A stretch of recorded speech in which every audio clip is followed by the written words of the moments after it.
ሰላም ጤና ይስጥልን እንደምን አላችሁ የኢትዮ ፕላስ አድማጭ ተመልካቾቻችን ከሰሞኑ በኢትዮጵያና በኤርትራ መካከል ያለው ወታደራዊ ፍጥጫ አይሎ ቀጥሏል 200 ሺህ የሚሆን የኢትዮጵያ የጦር ሰራዊትም ወደ አሰብ ግስጋሴ መጀመሩ ተሰምቷል ከዚህ በተጨማሪ በርካታ ቁጥር ያላቸው የህወሓት ታጣቂዎችም ወደ ኤርትራ በመግባት በሳዋ ወታደራዊ ስልጠና እየወሰዱ እንደሚገኙ የሚያመላክቱ መረጃዎችና ተያያዥ ጉዳዮችም እየተነሱ ይገኛሉ። እነዚህን ጉዳዮች በስፋት እንመለከታለን። እንደተለመደው ከጋዜጠኛ ዘሩባቤል ጋር አሪፍ ቆይታ እናደርጋለን። ዘርሽ እንደምን አለህ? እስኪ እንመልከታቸው እነዚህን ጉዳዮች። በጣም ጥሩ እንግዲህ አብርሽ አንተም መግቢያ ላይ የጠቀስካቸው ጉዳዮች አሉ። እንግዲህ ከሰሞኑ ኢትዮ ኤርትራን የተመለከቱ አዳዲስ ወታደራዊ እንቅስቃሴዎች አሉ። እንግዲህ የሁለቱ ሀገራት ፖለቲካዊ ፍጥጫ ወደ ወታደራዊ ግለት አድጓል። ነገሮች እጅግ ከቁጥጥር ውጪ እየወጡ ነው።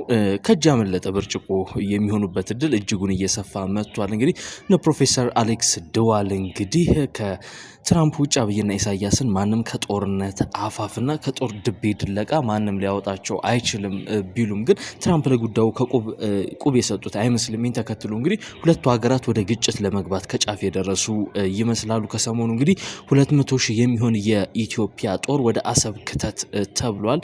ወደ አሰብ ለመግባትም ዝግጅቱን ጨምሯል። በቡሬ ግንባር የኢትዮጵያ ጦር እንግዲህ አዳዲስ እንቅስቃሴዎችንና የድሮን ሐሰሳ እያደረገ ይገኛል። ይህ የድሮን አሰሳ እንግዲህ በዋናነት ዓላማው ምንድነው? መረጃዎችንና ስለላዎችን ለማከናወን እንዲረዳ ታስቦ እንደሆነ ነው መረጃዎች የሚጠቁሙት። ከስፍራው የሚገኙ ምንጮች እንደሚሉት ከሆነ የኢትዮጵያ ጦር ከሰሞኑ እንግዲህ አሰብን ለመቆጣጠር የሚሆነውን እርምጃ ለመጀመር ቆርጧል ነው የተባለው። እንግዲህ እዚህ አካባቢ 200 ሺህ የሚሆን የኢትዮጵያ ጦር እንዳለ ሪፖርቶች ያመለክታሉ። ከአሰብ 55 ኪሎ ሜትር ላይ ነው የሚገኘው የኢትዮጵያ ጦር። ይህ የኢትዮጵያ ጦር እንግዲህ አንድ ከፊልድ ማርሻል ብርሃኑ ጁላና እንደዚሁም ደግሞ ከጠቅላይ ሚኒስትር አብይ አህመድ አንድ የመጨረሻ ፊሽካ ነው እየጠበቀ ያለው። ምናልባትም ያ ፊሽካ የሚነፋ ከሆነ እንግዲህ ጦሩ ወደ እርምጃ ለመጀመር እንግዲህ ትዕዛዝ ተሰጠው ማለት ነው። ከዚህ በተጨማሪም ይህን መረጃ ቀድሞ የደረሳቸው የሻቢያ ሰዎችም እንግዲህ እዚህ አካባቢ ላይ አዳዲስ ነገሮችን እያደረጉ ነው። ከሰሞኑም አዲስ የተኩስ ልምምድ ጀምሯል። ከዚህ በተጨማሪም ግዙፍ የኮንክሪት ምሽጎችን እየቆፈሩ እንዳለ አንድ የሳተላይት ምስል አመላክቷል። ከዚህ በተጨማሪ በትላንትናው ዕለት በኤክስ ገጽ ላይ የተሰራጨ አንድ መረጃ አለ። ይህም የሳተላይት ምስል ነው። ይሄ የሳተላይት ምስል እንዳመላከተው ከሰሞኑ በተለይ ካለፈው ወር አንስቶ እንግዲህ ከሁለትና ከሶስት በላይ የጦር መሳሪያ የጫኑ መርከቦች እንግዲህ ምጽዋ ላይ ማረፋቸውንና መራገፋቸውን የሚገልጽ ነው። ሁለቱም እንግዲህ መነሻቸው አንደኛው ከቤላሩስ ሁለተኛው ደግሞ ከሳውዲ አረቢያ እንደሆነ ነው ወታደራዊ ምንጮች የጠቆሙት። እንግዲህ እንደሚታወቀው ባለፈው ሳምንት እንግዲህ የኢትዮጵያ አየር ኃይል አዛዥ ሜጀር ጀነራል ይልማ መርዳሳ ቤላሩስ ተገኝተው ከቤላሩስ መከላከያ ሚኒስቴር ጋር ወታደራዊ ትብብሮችን መፈረማቸው አይዘነጋም። ቤላሩስ እንግዲህ ለኢትዮጵያ ሁነኛ ወታደራዊ አጋር እንደሆነች ነው መረጃዎች የሚያመላክቱት። እንግዲህ አሁን ደግሞ ለአስመራ እንዲህ አይነት መሳሪያዎችን እየሸጠች መሆኑን የሚገልጽ መረጃ መውጣቱ ቤላሩስ ከሁለቱም ሀገራት ጋር ለመስራት መሳሪያ ለማሻሻጥ እየሰራች እንደሆነ ምናልባትም ሊጠቁም የሚችል ጉዳይ ነው። ሌላው እንግዲህ ከሰሞኑ ያለው በሁለቱ ሀገራት መካከል ያለው ወታደራዊ እንቅስቃሴ ምንድነው? ምናልባት አንተም ተመልክተው ሊሆን ይችላል። ዘ ኢኮኖሚስት ያወጣው ዘገባ ነው። ዘ ኢኮኖሚስት እጅግ ሰፋ ባለ ትንተና አዲስ የትንታኔ መነጽርን ሊሰጥ የሚችል ዘገባን ነው ይዞ የወጣው። ምንድነው ያለው በዘገባው ላይ? የአስመራ እንደ ጋዛ ልትፈራርስ ትችላለች የሚል ነገር ነው ያነሳው። እንግዲህ በርካታ ሰዎች ተመልካቾቻችንም ያዩት ይመስለኛል። እንግዲህ ዘ ኢኮኖሚስት ምንድነው ኢትዮጵያ አዳዲስ ተዋጊ ጄቶችን፣ ድሮኖችን እንደዚሁ ደግሞ ሚሳኤሎችን ከዝና አስቀምጣለች፣ እየሸመተችም ትገኛለች ብሏል። ባለፉት አመታት በተለይ ኢትዮጵያ ይህን ታሳቢ ያደረጉ የአሰቡን ወይም የኤርትራውን ጦርነት ታሳቢ ያደረጉ ወታደራዊ ሸመታዎችን እያደረገች እንደነበር ጠቅሶ ይህ ሸመታ አሁን ላይ ሙሉ ለሙሉ መጠናቀቁንና የኢትዮጵያ ጦር እንግዲህ ለጦርነት ሙሉ ለሙሉ መዘጋጀቱን የሚገልጽ ነው። ትንታኔው ምንድነው የሚለው በጣም በሚያስገርም መልኩ ጋዛን ከአስመራ ጋር አዲስ አበባን ደግሞ ከእስራኤል ጋር ነው የሚያነጻጽረው። ምናልባትም ጦርነቱ የሚጀመር ቢሆን ኢሳያስ እንደዚሁም ደግሞ ኤርትራ ራሷ ሊተርፉ ይችላሉ የሚል ጥያቄ ነው የሚጠይቀው እና ሚሳኤሎቹ የኢትዮጵያ ሚሳኤሎች እንደ ጋዛ ሁሉ አስመራን ሊያፈራርሱና ሊያወድሙ የሚችሉበት እድል እጅግ ሰፊ እንደሆነ ነው ትንታኔው እየገለጸ ያለው። እንግዲህ ይህን ተከትሎ ኤርትራ ብቁ ዝግጅት አድርጋለች ወይ የሚለው በራሱ ጥያቄ የሚፈጥር እንደሆነ ዘገባው ጠቁሟል።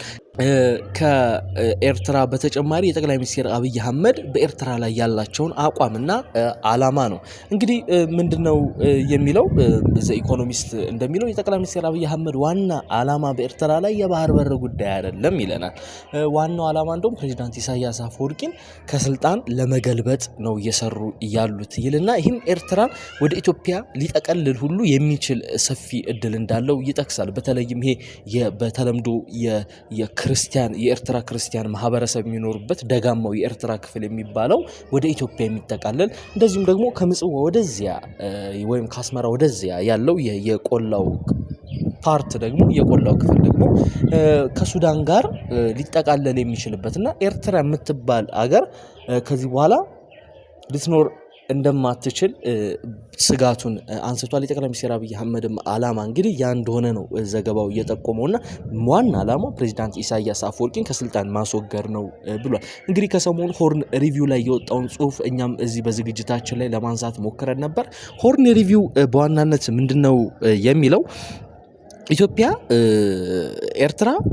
የኤርትራን የሀገርነት እውቅና ልታነሳ ትችላለች ብለው ነበር ጠቅላይ ሚኒስትር አብይ አህመድ። ምናልባት ብዙዎች ልብ አላሉት ይሆናል ከአንድ ዓመት በፊት ይህንኑ ሀሳብ በፓርላማ ተናግረውት ነበር። ምንድነው ያሉት ጠቅላይ ሚኒስትሩ?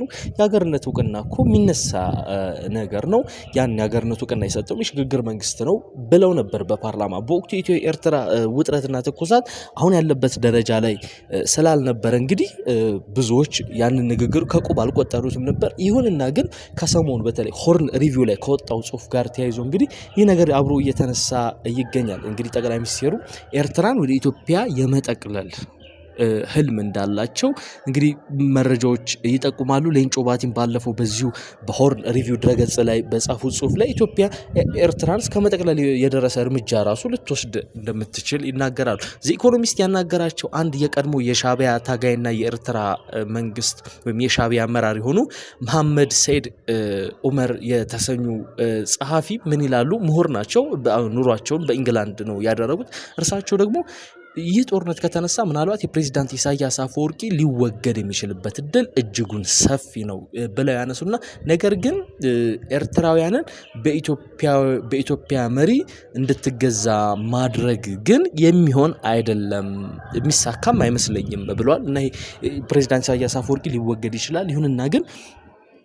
ይሁንና ግን እዛ ላይ ወደ ኤርትራን ወደ ኢትዮጵያ የመጠቅለል ህልም ግን ሊሳካ የማይችል እንደሆነ ይጠቅሱታል። ይሁንና ግን በጦርነቱ ምናልባት የሚነሳ ከሆነና ኢትዮጵያ ዘ ኢኮኖሚስት እንደፈራውምና እንዳለው የኢትዮጵያ ሚሳኤሎችና ድሮኖች ተዋጊ ጄቶች አስመራን የሚያደባዩና ወደ ፍርስራሽነትም የሚቀይሩ ከሆነ ኤርትራ ወደ ኢትዮጵያ ልትጠቃለል የማትችልበት ምንም አይነት እድል ወይም ምክንያት የለም ልንል እንችላለን። እንግዲህ አብርሽ ሌላው እዚህ ጋር የሚነሳው እንግዲህ ህወሓት እያደረገ ያለው እንቅስቃሴ ነው። እንግዲህ እንደሚታወቀው ሻቢያ ፕሮክሲ ዋር ነው የሚፈልገው፣ የፊት ለፊት ውጊያን ይፈራል። ምክንያቱም ዘ ኢኮኖሚስት እንዳለው የፕሬዝዳንት ኢሳያስ አፈወርቂ መጥፊያ ይል ብሎም ኤርትራ የምትባል ሀገር ከዚህ በኋላ እንዳትኖር ወደ ኤርትራ የምትባልን ሀገርም ወደ ኢትዮጵያና ወደ ሱዳን ሊሰነጥቅ የሚችል ጉዳይ እንደሆነ ይታወቃል። ይህ በእርግጥም ሻቢያን ያሰገዋል። ይህ እንደሚፈጠር የፊት ለፊት ጦርነት ከተጀመረ ይህ ሊፈጠር እንደሚችል ያሰገዋል። ከዚህ ጋር ተያይዞ ምንድነው አሁን እያደረገ ያለው? ፕሮክሲ ዋር ለመጀመር እንቅስቃሴዎች አድርጓል። አሁንም እየተዋጋ ነው ልንል እንችላለን ከፋኖ አማጽያን ጋር እንደዚሁም ደግሞ ከኦሮሞ ነጻነት ሰራዊት ጋር ከቲፒኤልኤፍ ጋር እጅግ የደራ ግንኙነት አለው። እንደውም ከሰሞኑ ማህበራዊ ሚዲያ ላይ አንድ ፎቶ ሲንሸራሸር ነበር። ይኸውም አንድ የፋኖ ታጣቂዎች በብዛት ሆነው የኤርትራና የኢትዮጵያን ባንዲራ ይዘው የሚታዩበት ነው። ከሻቢያ ጋር የተጀመረ ጽምዶ እንደሆነ እንግዲህ በርካቶች እየገለጹትና እየተናገሩት የሚገኝ ጉዳይ ነው። ከዚህ በተጨማሪ ከቲፒኤልኤፍ ጋር በጀመረው ወታደራዊና ፖለቲካዊ ግንኙነት ከሰሞኑ በተለይም በስፋት በትግራይ የተለያዩ ከተሞች፣ ወረዳዎች፣ ቀበሌዎች፣ ዞኖች ላይ ትልቅ የሆነ ወታደራዊ አፈሳ እየተደረገ እንደሚገኝ መረጃዎች ይጠቁማሉ።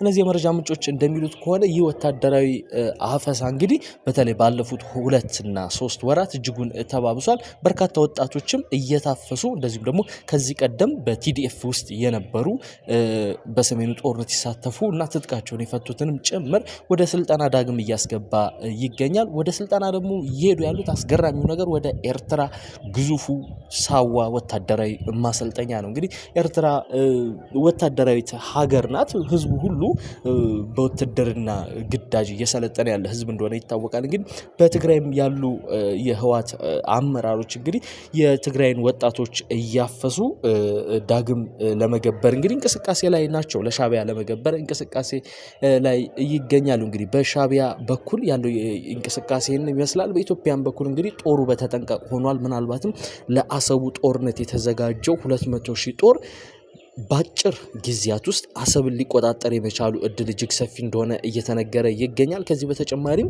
የኢትዮጵያ ሚሳኤሎች፣ ተዋጊ ጄቶች እንደዚሁም ደግሞ ድሮኖች ከዚህ በተጨማሪም አጥፍቶ ጠፊ ድሮኖች አስመራን በደቂቃዎች ውስጥ ሊያደባዩአትና እነዛን ጥንታዊ ህንፃዎች ወደ ፍርስራሽነት ሊቀይሩ የመቻሉ እድል ሰፊ ነው። እንግዲህ በሁለቱ ሀገራት መካከል ያለው ወታደራዊ ውጥረትና እንቅስቃሴን ይመስላል። አብርሽ ተመልካቾቻችንም ስለ ጉዳዩ ሀሳብ አስተያየታቸውን ቢያስቀምጡልን በኮሜንት ሴክሽን ላይ እጅግ ደስ ይለናል።